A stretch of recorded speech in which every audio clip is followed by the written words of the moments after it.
coming in, but we're going to get this show on the road started. So everybody please give a round of applause for Holly here. She's going to be your host for tonight. Hey everybody, well welcome to the Blockchain in Chicago kickoff to 2018. We are really excited about this tonight. I am really excited to be here. I'd actually written down a lot of things to say, but after hearing the debate backstage, I want to get right to the content. It's something that really excites me about an event like this. I know there's people funneling in, but outside you can hear it. There's tons of people here, and that is what's going to make Chicago the hub for blockchain innovation. It's an engaged audience. It's people who are excited to get their hands dirty, to get working in this field, and really create not only good content, but really great products. So tonight is going to be about sharing a lot of really great content, a lot of interesting projects that are going on, and you're going to leave here pretty excited and I hope inspired. So real quick, we want to do a shout out to our media partner, 1871. A huge thank you to all of the sponsors that made tonight possible. And we want to thank some of our featured presenters. Kim Parnell, CEO of Blank, is here. Dan Nevias, CEO of Current. And Coin Artist with her artwork Hiding Coins, being one of the most clever ways to intrigue people and bring them into the crypto fold. She's also CEO of Neon District and the chief strategist for Pinkcoin. And speaking of Pinkcoin, we're also happy to welcome their CEO and founder, Danny Johnson. So just a few housekeeping things, and then we are going to get to the first panel. We are aiming for the content to finish at about 8 p.m. So at that time, we'll be announcing the winner of the Entrepreneur Contest. So please get your votes in prior to 7 p.m. Also, if you can, before 7 p.m., Top Crypto Miners is giving away Antminer L3+. So find Jenny at check-in and drop your business card with her. So again, before 7 p.m. If you're going in and out of the auditorium, also make sure the second set of doors are closed to keep the sound out. And then one more thing that we're doing is we're also having a writing contest. And that can be voted on at any time by viewing the write-ups on the Chicago Blockchain Project Medium. So be sure to give those writers claps. That's how they're going to win. You guys, that's it for me for now. I'm the cruise director. I will be here all evening. Let me know if you need anything. But I'm going to introduce our first panel. They'll be discussing developing on the blockchain. So please welcome to the stage Hannah Rosenberg, Dr. Konrad Barsky, Dev Burrell, Fredrik Tomaszewicz, and let's get this going.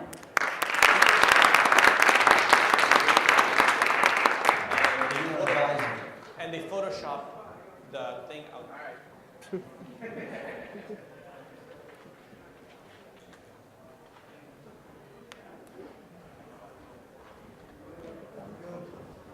All righty.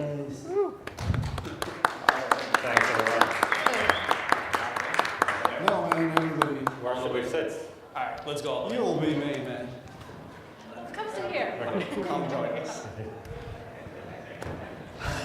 All right, excellent. Enough cheers. So I'll start. I'm Hannah. I run the Bitcoin Open Blockchain Meetup, and I have a business called Velas Commerce. We do some blockchain training stuff. I'll introduce you briefly to everyone here. This is Dr. Konrad Barsky. He's been in crypto since 2011.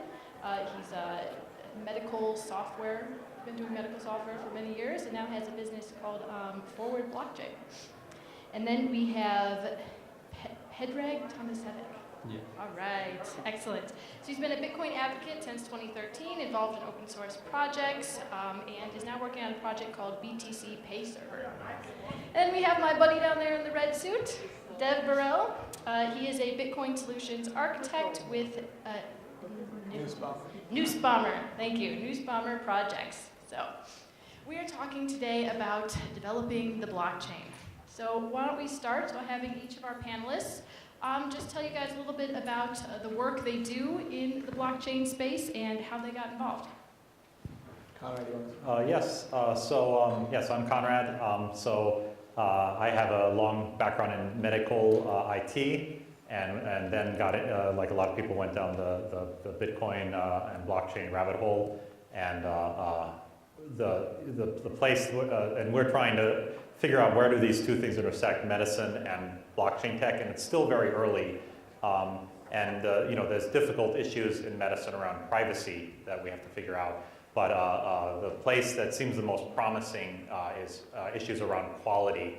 So you have equipment in the hospital that needs to be inspected regularly, and you need good documentation that can't be altered around these inspections. You have certifications earned by staff that need to be tracked, and all of these things, if you can place them into a blockchain system where it's hard to forge it and it's tied to identities, you can build really interesting systems.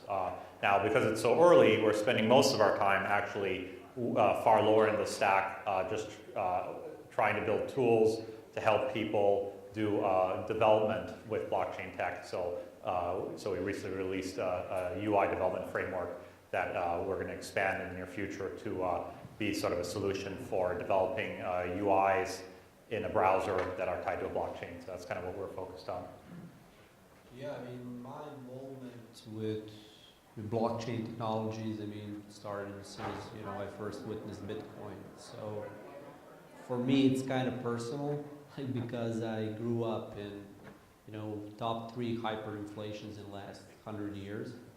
So as soon as, you know, I saw how Bitcoin and blockchain fits into all that, it was like, okay, you know, now the way I was raised has a meaning. So, you know, I started contributing to what I can as a coder, and yeah, started from there, and it still continues.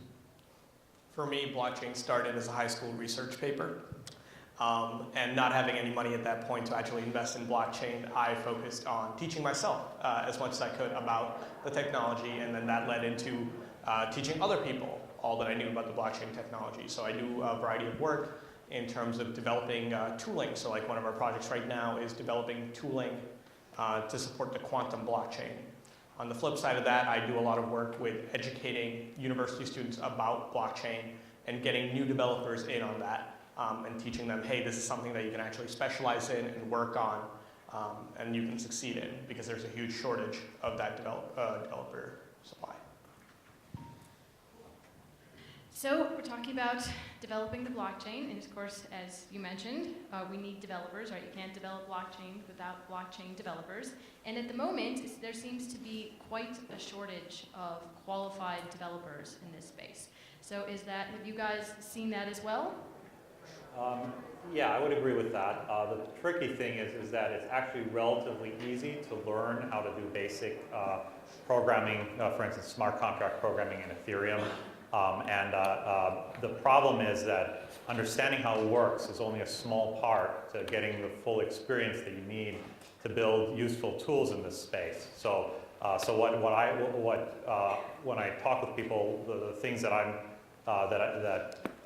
looking for are experience with crypto economic analysis, being able to take a smart contract and look at what are the various attacks that are possible, and then just in general, being able to look at protocols and looking for economic attacks, understanding about game theory, mechanism design. So that's like the next level if you want to be a developer and really want to do well in the space. Those are the sorts of things I would look at. But on the other hand, if you're somebody who's in business development, I highly recommend you go to one of these tutorial websites. I mean, I like Ethereum.org because I'm an Ethereum guy, and just write some basic smart contracts, even if you're never planning to program.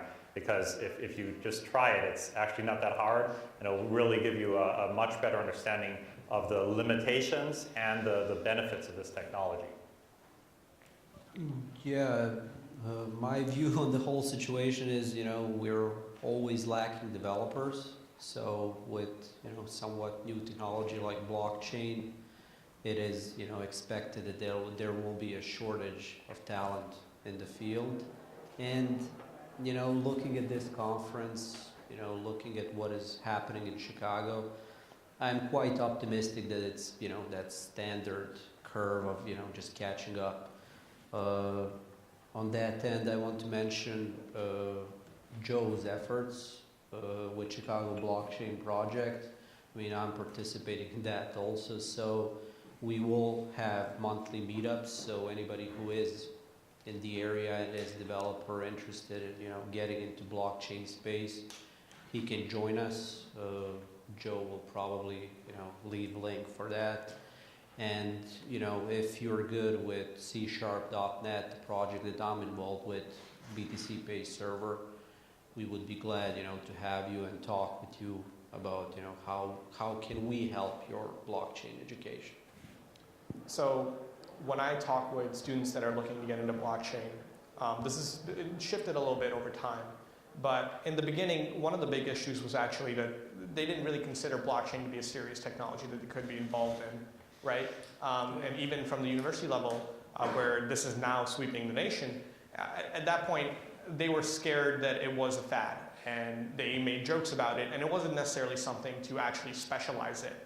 And more, they got into it because of investing, and now we're finally seeing that switch into, well, actually, I can get a job in this. And I think that's a big shift in thinking. So I think, yes, absolutely, just like any other programming field, we have a shortage of developers. But I think very recently we've seen that shift where people start to take that as a career path seriously. Yeah, of course, the other problem is that it is still a relatively illiquid market for these developers. And because of that, it could be that you're quite skilled, and that does not guarantee you a job. You have to be in the right place in the right time still, and it's going to take a little time for the markets to become more efficient. And to piggyback on that, one of the other big things is we have a lot of good developers that think that blockchain is something that is alien, right? So we have a lot of good developers that are working in, you know, their chosen fields, and they're looking at blockchain as a whole new field. When reality is, blockchain is just a technology, it's just like anything else. So they could pick it up, as you mentioned, Conrad. It's relatively easy to learn and pick up and add to your existing tool set. And I think that's something that we haven't seen yet, is people realizing that that's just another tool to add to their tool belt, and they're looking at it as an alien thing. Yeah, but I would still add to that once you learn smart contract programming, you need to get a certain amount of time under your belt and make a few mistakes to realize why certain projects are a good idea and other projects are not a good idea. And so that's still, there's still a learning effort involved. Yeah, don't necessarily respond to everything you're getting on LinkedIn. Yeah, don't do that. All right, so we touched on it a little bit, but if you were talking to a developer that's saying, hey, I'm really interested in blockchain and I want to get involved, where would you point them? Are there any university courses out there?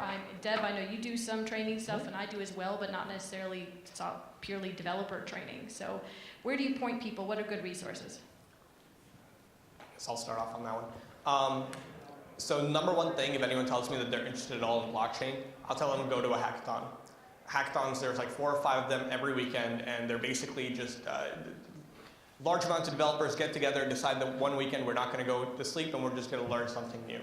That's how I got started in blockchain. That's how all the developers that I know that are good developers got started in blockchain. It's just taking one weekend out of their lives and choosing to learn this. And when they fall down the rabbit hole, the self-education kind of happens naturally. But the biggest hurdle is just taking that first step. Now, in terms of university courses, at DePaul, Core and Pitcher, starting last semester, started a great blockchain course that they have their, I think, sophomore programming lab. So that's been turned into a smart contract lab. I know Lamont Black at DePaul also does some good work on the business side of blockchain education. ISU recently reached out to me. They're interested in trying to do some blockchain courses at ISU and build a certification around that. They're looking for corporate partners and kind of industry partners to come in and help them build that. Then we have Blockchain Academy. Blockchain Academy just launched with Jason King, and that's an accredited school that they're marketing, where that's a blockchain university. It's a 3-year program where you can go in and get a full, 0 to 360 look at all the different aspects of blockchain. So that's an accredited university that you could actually attend. So there are a lot of different things in this industry where you can pick up and learn. But if you're a developer, I would say number one, just take a weekend and go to a hackathon. Yeah, I can add to that from a different standpoint because, if you're not part of the group but rather want to, self-education. I think like Andreas's book that we always mention, I mean, it will be like development Bible, Bitcoin. I mean, and it's actually free now on GitHub, so you can, you know, go there, like read the whole book for free. It has a bunch of great examples. To that end, also what you mentioned about, like, the main thing is that people are starting to, you know, be serious about this. Like, lots of people had their doubts. Is it a passing fad? You know, will it stay, or is it, you know, one-time event?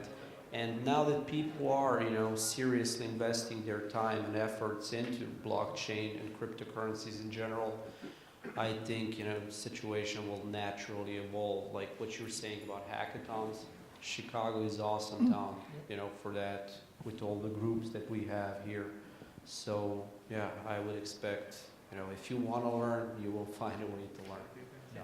I mean, I would definitely say that learning resources haven't been super great so far, just because most of the most skilled people have been working on products and haven't had time to write learning materials. But I'm hoping that's changing this year, and certainly in terms of Andreas Antonopoulos' Bitcoin book, and he's also releasing a Ethereum book hopefully later this year, and you can already get an early access to it, and I would definitely recommend taking a look at that.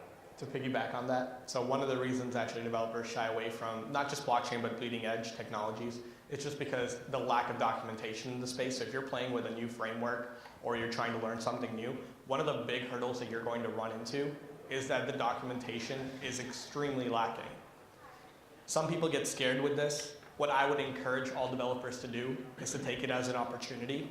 The easiest way to get a job in this space is to go to a project that you're interested in, look at what they already have, and write a documentation article about it, and then send it to them. They will thank you, thank you, thank you, and they will probably offer you a job on the spot. Just write some documentation for someone. It helps you learn their technology, it helps you get noticed by them, and it'll help you land a job. Yeah. And if you're really technical, I would recommend searching on Google for Ethereum research, and that, I believe, the top link will bring you right to the official Ethereum Foundation website. And if you, and Vitalik, the lead developer on Ethereum, regularly posts new stuff on there, and if you make a substantive comment, even if you're, you know, an unknown person, he will respond to you, and you can, they're actively looking for good developers. And so if you just get involved in that community right now, there's a super opportunity to start becoming known and getting a paying job that way. Cool. So there are so many new developments in blockchain, right? We have, you know, the Lightning Network, Rootstock, Mimble, Wimble, smart contracts, DAOs, dApps, you know, the Raiden Network. There's so much happening that I can't even keep up with it sometimes. But can you guys tell me what you think, or what's your favorite development that's happening right now in blockchain? Well, I think the most important development in 2018 is that it's clear that, first of all, blockchains, the blockchains as we see them now, aren't scalable enough for lots of use cases, and also that just in general, that, I lost my train of thought, but what's going to happen is that lots of people are going to try to figure out ways of doing blockchain-like transactions without congesting the larger blockchain projects like Bitcoin or Ethereum. And so any technology that goes in that direction, I think, is really valuable. So Lightning Network on Bitcoin, and then on Ethereum, there's Plasma, and there's state channels, and then any kind of idea like side chains. So all of these are systems where you're taking data, and instead of storing it on the blockchain, you're incentivizing other parties to store it on a secondary level 2 network. And one of those systems, or some of those systems, are going to be very successful, I think, in the coming year. And that's just the general trend, because if you can get transaction costs down to fractions of a penny, there's lots more interesting things you can do. And in fact, as someone who's been in this space for a while, it is a little bit disappointing at just how few, like, regular people in regular jobs actually use a blockchain app for their job. So we haven't really gotten that into that market, into that space yet. And I think what's clear is that a regular public blockchain makes that difficult. And so we have to make things that have to get a little more sophisticated. And I think 2018 is the year where that's probably going to happen. Yeah, for me, I mean, without doubt, it's Lightning Network. So, after arguing with people for 3 years online, how will it look? Like, will it be decentralized? I can't wait to actually, see it in production, and then, see how actually it will look. Other than that, I mean, I'm blown away by, all the applications of blockchain that we have lately. I mean, you guys mentioned when we were talking backstage about, identity being the holy grail, like supply chain and all that. I mean, when I was getting into, Bitcoin and blockchain, I was, focused on payments, but it's really interesting to see how people, view the blockchain and different applications for blockchain. I mean, the latest one really blew me away. Like, if you Google blockchain spirituality, like, you'll actually find some really interesting videos on YouTube. And yeah, if you need something to watch tonight, there's an idea for you. There you go. Interoperability. So projects like Cosmos, Polkadot, etc., that work to bring different blockchains together, that work to communicate between blockchains. I think that's some of the most exciting work being done. The reason being, before we had the internet, we had the intranet. So we had companies that built their own internet for their employees, and that was it. There wasn't really a connected system. And we know the value of having an internet versus intranet, right? When we work together, when we build standards that allow us to talk to each other and yet allow us our own private setups and things like that, that is powerful. So I think going in that direction is definitely the future, and I'm very excited to see what the Cosmos and Polkadot teams come out with. Yeah, those are both promising projects, I think. Awesome. So in your guys' everyday blockchain lives, you come into contact with businesses and other people working on projects and maybe perhaps clients. What blockchain developments are the people you interact with most excited about? Is it scaling solutions at the moment, or? Well, clearly, so there's sort of this view in business that it's always good if you collect a piece of data to keep it private and to put it into your own siloed database. And that is sort of the big challenge for people in the blockchain space that they run into when they talk with people in the business world, because we like to tell them, oh, you should take all this transaction data and put it on Ethereum or something. And they're like, no, then my competitor is going to see it, and that's not good. And that we have to figure out how to sort that out. And because we haven't yet, there's a lot of projects by large companies using technologies like Hyperledger, which I kind of view as a dead end, though I think it does have some real use cases. I think for most use cases we have to, because it brings in these old world problems like centralized failure points and reliability issues that we're trying to resolve with blockchain technology. So that, I think, so the bottom line is lots of people want to build private blockchains, put them into data centers, and even though there are definitely use cases for that, we kind of have to figure out, if we can figure out a way to use sort of the public validation in blockchain systems to help safeguard private secrets for companies, then I think a lot more commercial uses for mainline blockchain tech will become possible. Yeah, I think that very likely that problem will be solved with, having a base layer, like something like Ethereum, and then what you were mentioning about second layers, or even if we go higher with, third layer, fourth, we always talk about, 7 layers of internet. Mm-hmm. So I think, it will be solved in that kind of a manner. I agree. As for blockchain applications, I'm always saying I'm pretty boring. I'm mostly interested in payments, and that transfer of value. So that's very likely where I'll stay. But even talking about payments and going back to that private versus public issue. So in blockchain, I think there are a couple of different issues, right? There's a whole private versus public, scalability, and then actual privacy on a public chain. So those are 3 kind of big issues that are approached by different companies in different ways. I absolutely agree with you that right now the biggest thing that companies are kind of tackling and dealing with is that idea of giving up private data. It just doesn't seem right. That doesn't sit right with them in any way. And so what I always advocate for is hybrid approaches, which is your data can remain private, but what you can do is do access control on a public blockchain. And things like payments and payment channels, well, there's different layers of those, right? So there's public payment channels for things like, for example, Venmo. Venmo everyone's using and sending money back and forth. But then there's interbank payment channels. And those may not be suitable for a public blockchain. And so I think it's important that we don't just say that public blockchains can solve everything. I think hybrid approaches in some cases are better than just going one way or the other. Yeah, I think that's right. Cool. Time for one more question, or are we done? All right. I think we're done. Oh, no. No? One more? Okay, we got one more question. All right, so one thing that I'm interested in, I care about, is that I love open source, right? Most blockchain projects are open source projects.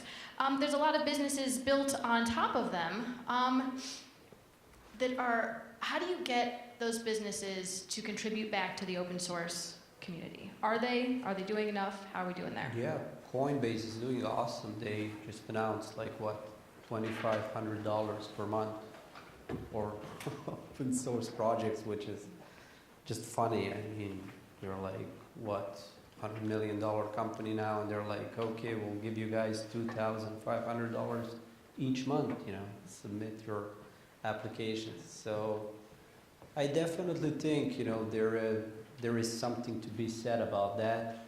As for what is the best model, yeah, I don't know. I mean, I always come back to this VC model that obviously works really well. So I don't know how to bridge that gap.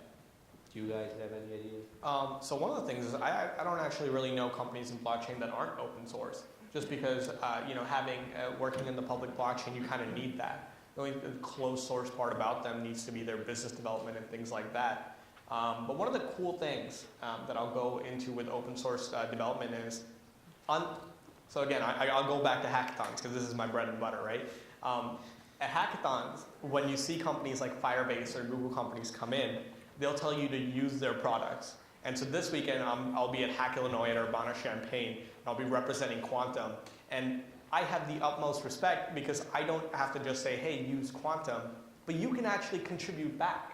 You can get involved with open source contributions. And that is a big mindset change for a lot of university level students, right? There's a huge hurdle in using an application and actually thinking that you're good enough to contribute back to it. And I don't even necessarily think that needs to happen on the company level. Even the developers that are playing around with it have an easier access to contribute back to these technologies than they do if they're working with something like Firebase or MongoDB or any of those closed source projects. Yeah, that would be an interesting approach, especially if you tie in bug bounties and stuff. Which is like a that. huge thing in blockchain, which is not that big of a thing anywhere else. Gitcoin and other projects like that, they offer real money for doing pull requests and stuff. So you have a huge ecosystem right now in the blockchain space where you can actually earn money just by contributing to open source. There's a paying way to get money from contributing to open source software. No, I mean, I'm always impressed by that, like with developers. Like you have all those people, that are earning, $100 an hour, and instead of, doing their real work, they contribute to like open source projects. And I mean, I don't know who said it, like you see programmers spending all this time like as a hobby programming, and then you don't see sales guys selling enterprise software as a hobby. So I mean, yeah, it's kind of really interesting. Well, I think in general, if you're smart with a company and you open up some of your data and you open up some of your source code, it can help you grow and get more customers and benefit from network effects. I think there's some truth in that.